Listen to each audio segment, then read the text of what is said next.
Vamos agora iniciar mais este momento de nosso estudo, e podemos dizer assim, de um certo ponto de vista, um estudo bíblico, porque estamos explorando muito a Sagrada Escritura para aprendermos juntos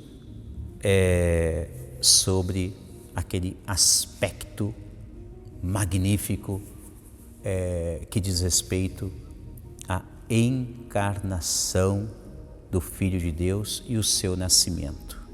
E para isso, vamos fazer a nossa oração inicial. Juntos, clamemos ao Espírito Santo, dom de Deus, para que possa habitar em nossa vida e assim, juntos, possamos aprender e ensinar as maravilhas de Deus. Em nome do Pai, do Filho e do Espírito Santo. Amém. Espírito Santo, amor do Pai e do Filho, inspirai-me sempre aquilo que devo pensar, aquilo que devo dizer, como devo dizê-lo, aquilo que devo calar, aquilo que devo escrever, como devo agir, aquilo que devo fazer para procurar sempre a vossa glória, o bem das almas e a minha própria santificação. Amém. Em nome do Pai, do Filho e do Espírito Santo. Amém. São José, rogai por nós.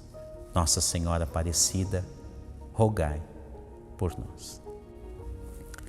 Vamos agora continuar então nesta nossa próxima aula, E estamos aqui agora já num próximo passo a respeito da visão de Bento XVI, a qual agora ele diz que quando nós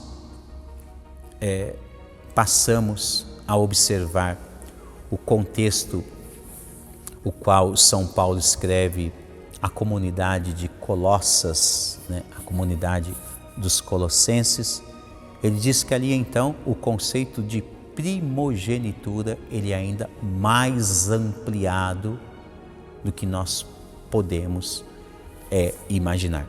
E na última aula nós lemos então os versículos a respeito da primazia de Cristo, o primado de Cristo, uma parte a qual, pelo menos na Sagrada Escritura que eu acompanho, que é a tradução da Bíblia de Jerusalém, ela escreve para nós como sendo uma parte dogmática, a respeito de dogmas. E olhando aqui então atentamente, entre tantas informações, a primeiríssima, vou só retomar a primeira, a qual Bento XVI cita no seu livro. Ele diz assim: Ele é a imagem do Deus invisível, o primogênito de toda a criatura. Primogênito, Já estamos aqui quase que habituados por essas aulas que nós estamos estudando, já agora estamos habituados quando escutarmos essa palavrinha, primogenitura, Cristo é o primeiro de todos, já estamos nessa linha, Mas quando ele fala o primeiro de todas as criaturas, ele ainda, ele continua ainda dando um salto, ele amplia o nosso leque de conhecimento, porque ele não é só o primeiro que nasceu de forma miraculosa no seio imaculado da Virgem Maria, Não, ele é muito mais do que isso, O versículo 17, por exemplo, de São Paulo aos Colossenses, vai dizer assim: é antes de tudo e tudo nele subsiste. Ele é a cabeça da igreja, que aliás a igreja é o seu corpo. Olha só, São Paulo está dizendo que tudo subsiste por causa desse primogênito. E aqui nós vemos aqui em um pequeno trecho anterior, o qual aponta para nós que o primeiro pensamento de Deus foi no seu unigênito, né? É uma coisa assim maravilhosa, estupenda e de fato, né? Por vezes nós nos deparamos com escritos teológicos, mensagens, né? Ou até mesmo reflexões nesta ou naquela ocasião do tempo litúrgico, e sempre escutamos dizer que a nossa razão ela não está preparada para abarcar todo o conhecimento de Deus, toda a beleza de Deus. Isso é bem verdade, né? Por exemplo, né, quando você entrar no tempo litúrgico e se você se recorda ou ainda vai participar da solenidade da Santíssima Trindade, né? Você olha que, de fato, ali está um grandioso mistério. Você dizer que Deus é único e três pessoas, e cada uma dessas pessoas estão interpenetradas uma na outra, sem deixar de ser elas, né? Aquela linguaginha, aquela pequena linguagenzinha, era isso que eu ia dizer, falei errado, né? Aquela linguagenzinha grega, a qual nós chamamos de pericorese. Pericorese, né, significa uma interpenetração. As três pessoas, uma está na outra, sem deixar de ser ela mesma, né? O Pai está no Filho e no Espírito. O Espírito está no Pai e no Filho. O Filho está no Pai e no Espírito. E cada qual não deixa de ser ela mesma. Ou seja, um único Deus, três pessoas. Resultando que este único Deus, nessas três pessoas, são da mesma essência ou substância, se assim entender. Agora, vem comigo e começa a pensar nesse mistério. Nós podemos pensar em exemplos de categorias terrenas, o qual nós poderíamos nos aproximar desse mistério da Santíssima Trindade. Aliás, né, a palavra mistério, né, o significado dela já vem dessa origem, né? Algo que é algo que seja desconhecido, algo que está escondido, algo que é inexplicável. Então, quando nós falamos o mistério trinitário, né, realmente a nossa razão não está preparada ainda para mergulhar em todo o conhecimento de Deus. E este é um deles, o mistério trinitário, né? Isso é muito importante porque quando nós falamos que tudo subsiste para o primogênito de Deus, é fato então que Deus, Ele quer preparar uma nova humanidade. E esta nova humanidade, como nós estamos vendo, ela vem a partir do Cristo, do Filho de Deus. É Ele que inaugura e é Ele que vai nos ensinar como devemos nos portar como pessoas cristãs, para que possamos assim compreender cada vez melhor esses grandes mistérios. Um outro grande mistério, talvez um pouquinho mais compreensível ao nosso intelecto, né? Talvez seja um pouquinho mais cognoscível, né? Talvez seja um pouquinho mais fácil de conhecer, né? Quando se fala aqui no versículo 18 que Ele é a cabeça da igreja, né? É interessante de se pensar em dados como esse, porque Ele é a cabeça da igreja. Então, de fato, Ele está acima de tudo. Acima de tudo. É Ele aquele que pensa. É Ele aquele que articula, que manda nos membros. Por exemplo, você está vendo aqui as minhas gestualidades, né? Desde quando eu comecei a me expressar um pouco assim, como vocacionado, como seminarista, como diácono, como padre ordenado, eu aprendi muito também a falar com gestos, né? Eu não consigo mais falar e ficar assim, por exemplo, paradinho, quietinho, falando, né?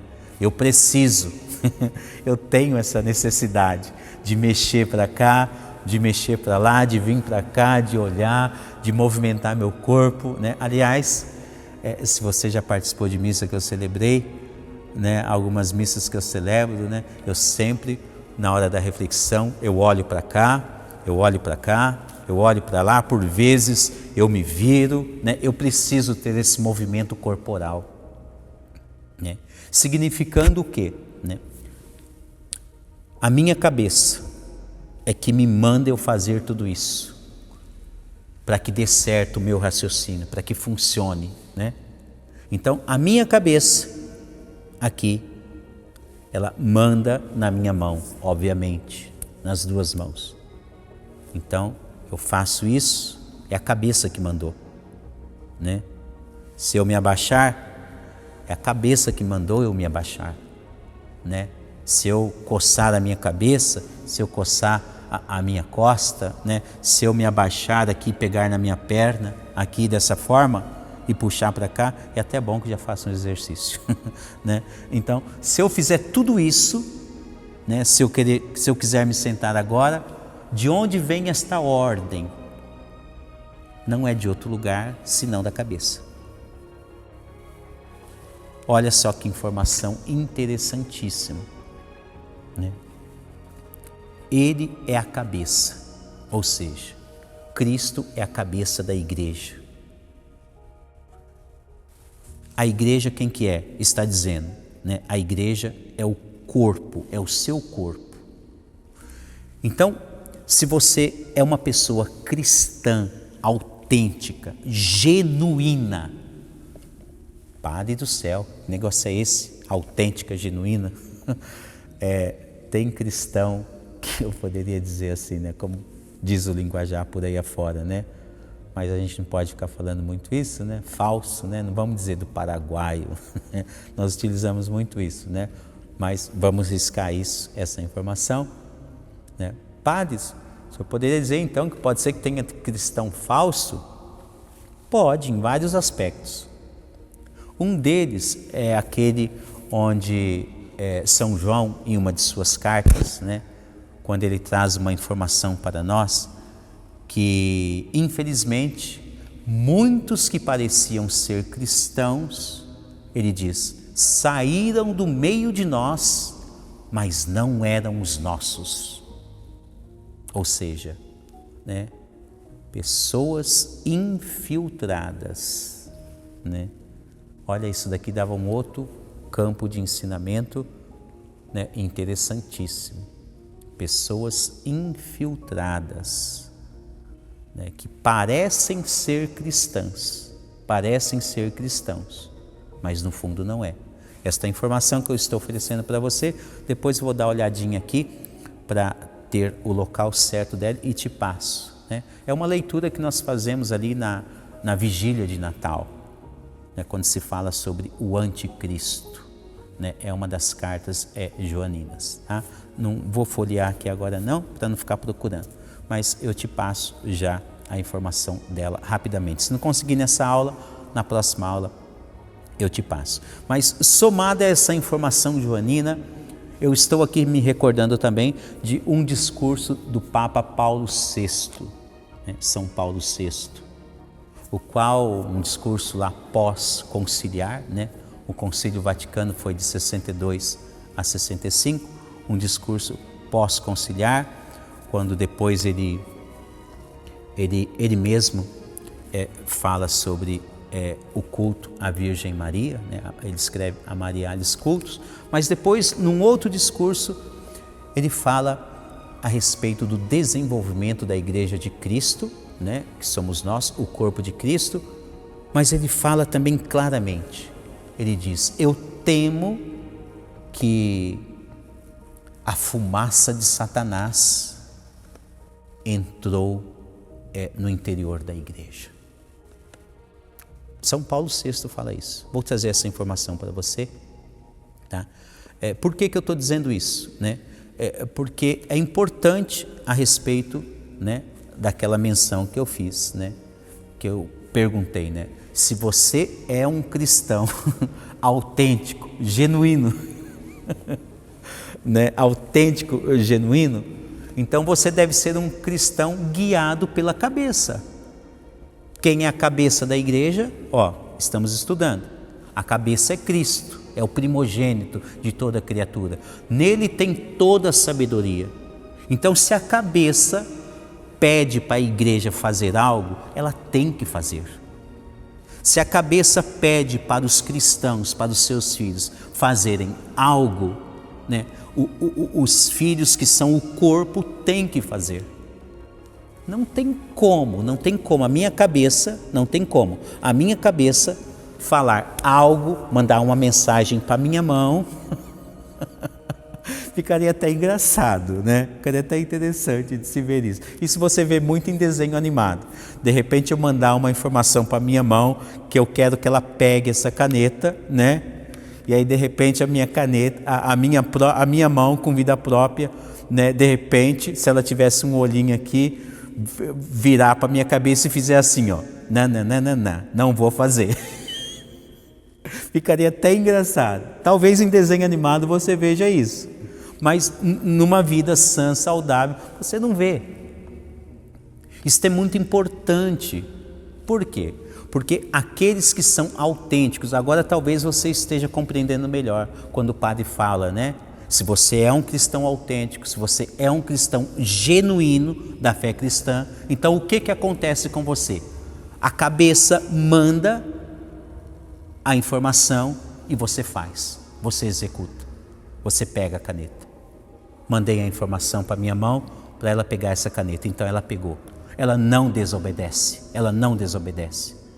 Agora, quando não se tem ali um corpo genuíno, autêntico, quando se existe algo infiltrado, é fato que a cabeça vai mandar uma informação e aquela pessoa então vai resistir, vai recusar.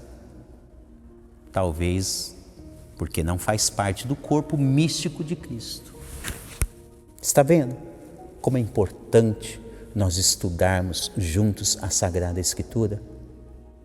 Olha, eu posso dizer, eu estou muito feliz com você que está aprendendo isso. Muito contente. Agora, se eu, um mísero padre pecador, está contente, feliz com o seu aprendizado, eu fico imaginando lá no céu.